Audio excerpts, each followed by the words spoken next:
यार ये बहुत बहुत बहुत बोरिंग चैप्टर है, इसीलिए इसको हमेशा मैं फैक्ट बेस्ड में पढ़ाती हूँ। फैक्चुअली पढ़ोगे तो ये चैप्टर आसानी से हो जाता है, फैक्चुअली पढ़ोगे तो ये चैप्टर आसानी से हो जाता है। 30 सेकेंड्स देना, मेरा गला थोड़ा हो रहा है तो मुझे पानी पीना है, ठीक है? Give me 30 seconds. हेलो, इधर आना, इधर आना। आप क्या लिख कर आए हो? इधर आके बच्चों को दिखाओ। कुणाल भैया मेरे लिए मैगी लिख कर आए हैं। Thank you so much Kunal भैया। आप लोगों ने खाया कुछ? हाँ, पक्का? ठीक है। देख रहे हो कितना प्यार, कितना प्यार। चलो चलो, आई यू फेमिनिस्ट? सी, फेमिनिस्ट होना गलत बात नहीं है, क्योंकि अगर आपको फेमिनिज्म का एक्चुअल मतलब पता है then you will know it is not wrong in supporting feminism, क्योंकि it's all about demanding equality in terms of brain. मतलब ब्रेन का यूजेज जहाँ पर होता है वहाँ पे इक्वालिटी मांगते हैं, फिजिकल इक्वालिटी नहीं मांग रहे हैं, ठीक है? उस चीज़ को साइड कर दो। Let's come to chapter discussion. Let's come to the chapter discussion. खाना है? पहला बाइट। देखो, मैं लियो की मम्मी हूँ तो मेरे अंदर मदरली फीलिंग्स तो है ना, चाहे मैं छोटी हूँ बट मैं लियो की मम्मी हूँ, तो मैं हमेशा पहला बाइट खुद नहीं लेती हूँ, पहला बाइट देती हूँ मैं अपने बच्चों को। तो ये लो पहला बाइट, आ करो पहला बाइट। कुछ खा लेना ज़रूर, अगर खाली पेट हो तो पक्का से कुछ खा लेना। मुझे थोड़ी भूख लगी इसलिए एक बाइट मैं ले लेती हूँ।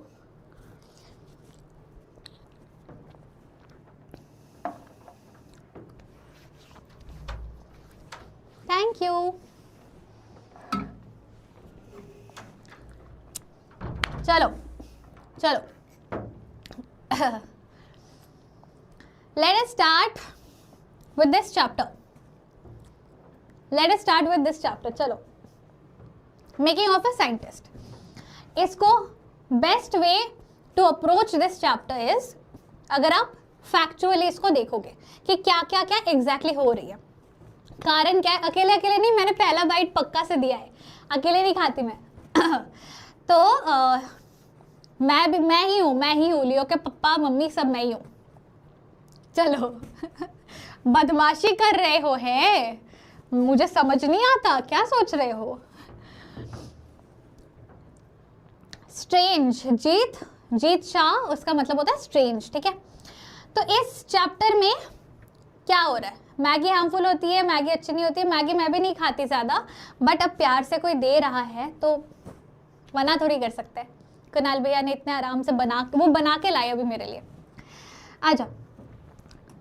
This chapter is about a scientist name bright, ठीक है? Richard bright. तो रिचर्ड ब्राइट ने टिल द एज ऑफ 2022 क्या क्या अचीवमेंट्स किए हैं, उन्होंने क्या क्या बचपन से जीनियस जो है वो उन्होंने कैसे प्रूव किया है इस चीज़ को, वही सारी चीज़ें हमें यहाँ पे चैप्टर में दिखती है।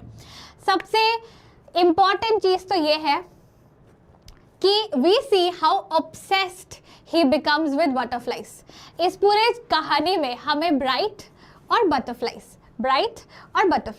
तितली ही दिखती रहती है पूरे चैप्टर में, कि कैसे बटरफ्लाइज का ये पार्ट को मतलब ऑब्जर्व कर रहे हैं, उसके पंखों को ऑब्जर्व कर रहे हैं, उसके बॉडी को ऑब्जर्व कर रहे हैं, उसके हॉर्मोन्स को ऑब्जर्व कर रहे हैं।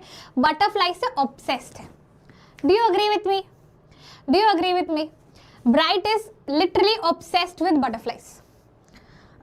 है ना? हाँ कि ना? है कि नहीं? विथ बटरफ्लाइज एंड राइट है। Yes exactly. नहीं यार अभिनव, ये भैया है हमारे, ऐसे मत बोला करो छी।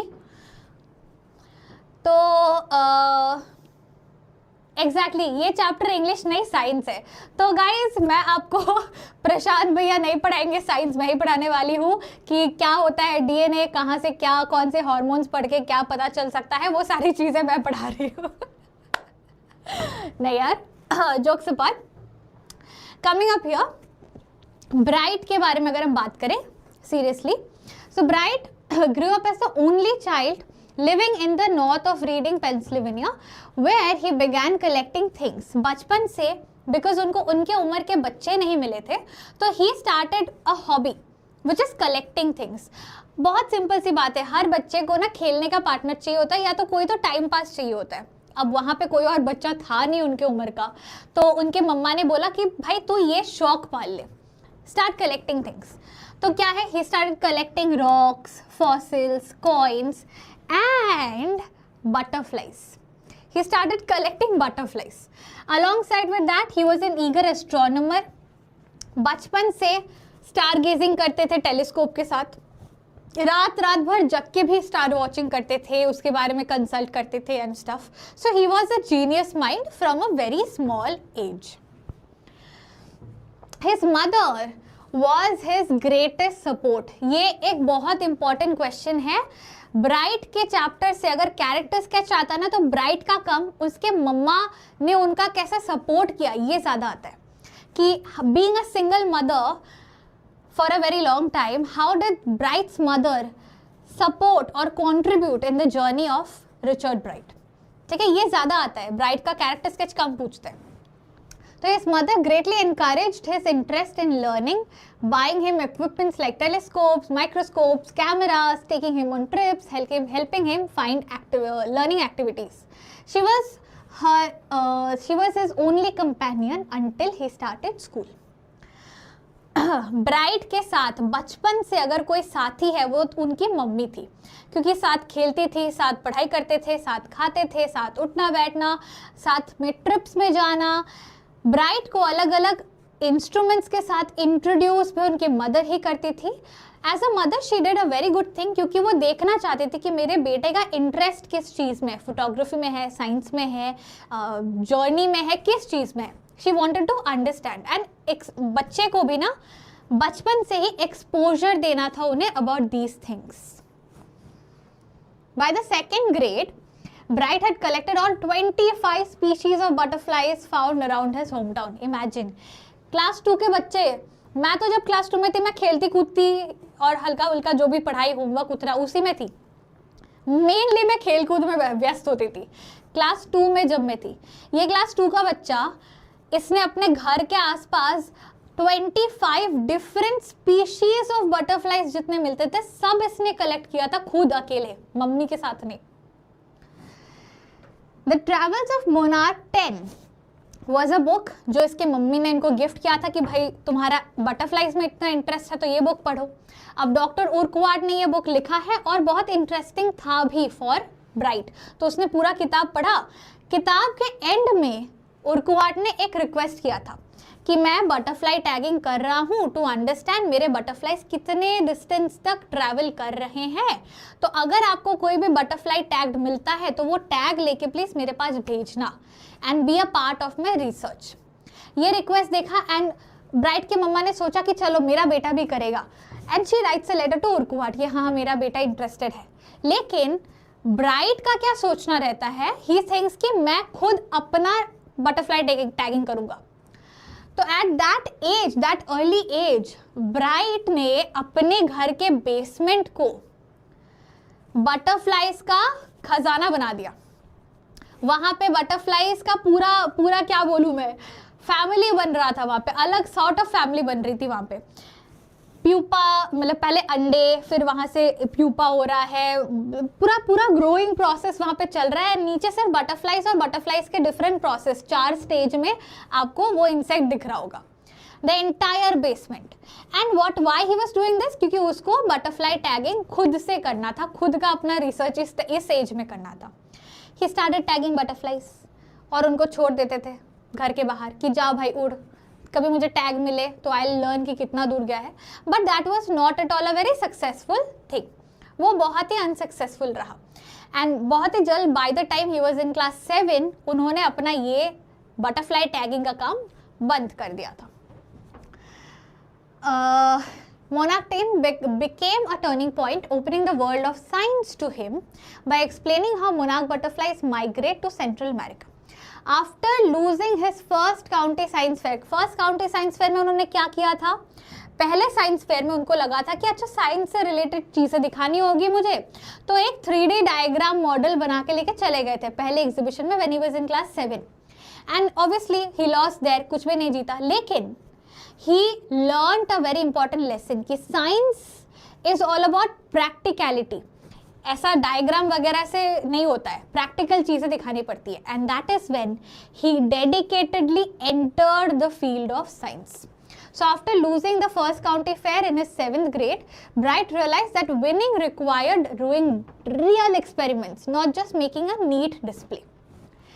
Urquhart provided him with suggestions for experiments that led to prize-winning projects. In the second year of high school, Bright began researching on 12 tiny gold spots on a monarch pupa. अब आता है important discovery पे. उन्होंने class 7 में पहला science fair loose किया ना, next year class 8 से he started winning science fair, धीरे धीरे स्टार्टेड विनिंग साइंस फेयर. अब जब वो हाई स्कूल में थे, 11th-12th की बात है, उस टाइम पे he started analysing monarch pupa के अंदर जो टाइनी गोल्ड स्पॉट्स होते हैं ना, उनका यूजेज क्या है, what is that hormone utilize for. अगर वो हार्मोन मोनार्क के बॉडी में नहीं है तो क्या बटरफ्लाई प्रॉपरली नहीं बनेगा, या बनेगा तो कैसा बनेगा. So he was researching on this. Doesn't butterfly tagging hurt? नहीं, it's like a sticker that you paste on the wings of the butterfly, it doesn't hurt. Okay, discovering they produced a hormone necessary for the butterfly's full development. This led to first place in the county science fair and entry into the international science and engineering fair. यहाँ से शुरू हुई उनकी real journey into the success as a scientist. Class 8 से उन्होंने mentally खुद को science के लिए डेडिकेट किया. क्लास 11-12 से properly he started getting into research. अब इसके बाद वो बटरफ्लाइज को लेके काफ़ी सारी चीज़ें रिसर्च करेंगे, उनकी DNA, उनका सेल लाइफ, उनकी लाइक ये हार्मोन जो है 12 टाइनी गोल्ड स्पॉट्स, इनका काम क्या है, ये सारे चीज़ों को लेके he will work. His advanced experiments on hormone from gold spots continued through his senior year and first year of college, allowed him to identify the hormone's chemical structure. This eventually led to his new theory, that is the most and the biggest scientific discovery, जो लोगों ने भी बहुत तराशा है. क्या? About cell life, कि specifically how the cell reads the blueprint of its DNA.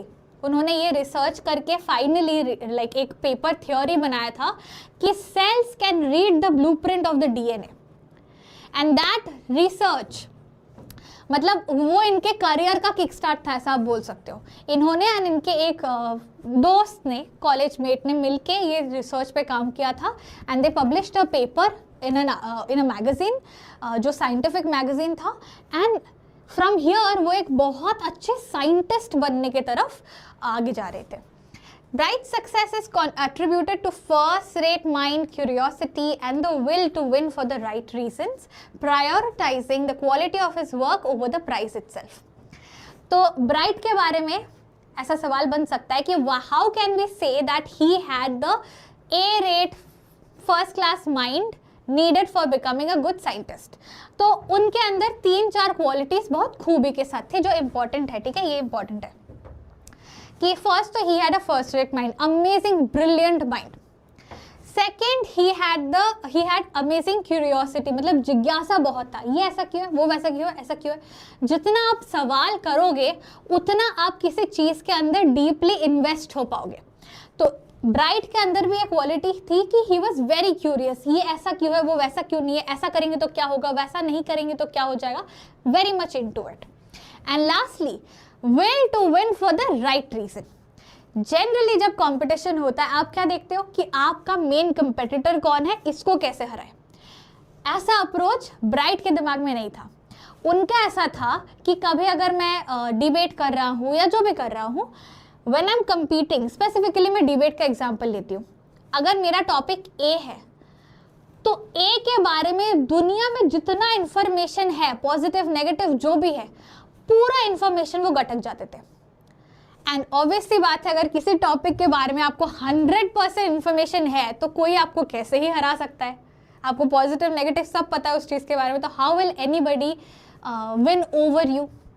दस he had the will to win for the right reason. Right reason ये था कि उनको पूरा नॉलेज चाहिए होता था about the thing he was fighting for. And these 3 attributes added up to him being a first rated scientist. इसके अलावा उनकी हॉबीज क्या क्या थी? He excelled in debate, public speak में बहुत अच्छे थे, अच्छे कैनोइस्ट थे। कैनोइस्ट मतलब क्या होता है पता है? कैनो करना मतलब एक ऐसा पतला सा बोट होता है जिसमें एक इंसान बैठते हैं और ऐसे रो करते हैं, तो दैट इज कैनोइंग, ठीक है। तो he was a very good canoeist, बहुत अच्छे फोटोग्राफर भी थे। These are the main pointers about this chapter. म्याऊ म्याऊ। क्लियर है? क्लियर है? क्लियर है। Bright was butterfly kidnapper. I agree, उसने इतने बटरफ्लाइज किडनैप किए कि पूछो मत। I agree. क्लियर है? क्लियर है। बहुत लंबा चलेगा क्लास यार, ऐसे बोल रहे हो जैसे कभी तुम लोगों ने लंबी क्लासेस नहीं ली है। ऐसे क्यों कर रहे हो गाइस?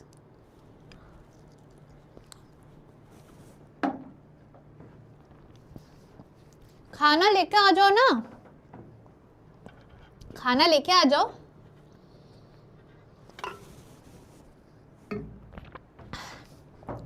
मैं भी तो एक बाइट के साथ साथ पढ़ा रही हूँ ना।